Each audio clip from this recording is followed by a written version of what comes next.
8 years into recovery from the Great Recession. What have you seen in the recovery, and what's your outlook for 2017? So far, what I've seen in the recovery is very normal things happening in things that we care about. The job market back on its feet, unemployment back down. There still are pockets of unemployment out there, but the auto industry flying, construction activity all over the country doing well.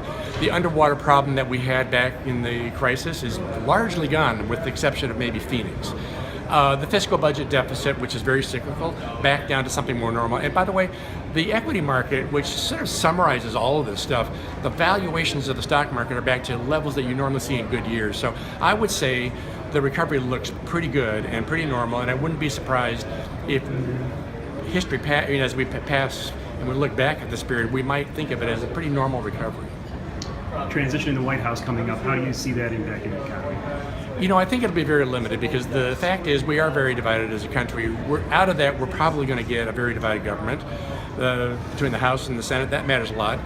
The economy's not in recession, therefore not in crisis, so we don't need any big fiscal action.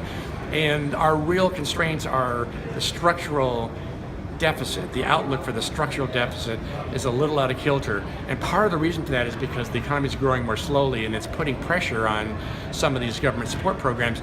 It means if we don't do something to get control of this, it's putting more of a burden on our working population to finance all the promises we made.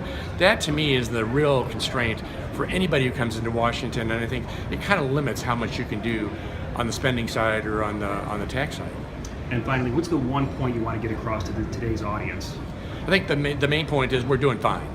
And if you focus on the things we care about, the economy is doing a lot better than many people say. And that means it's time for the Fed to normalize rates, because if we don't do that, we run the risk of creating new financial dislocations that then become a problem for the economy as we get fully on our feet.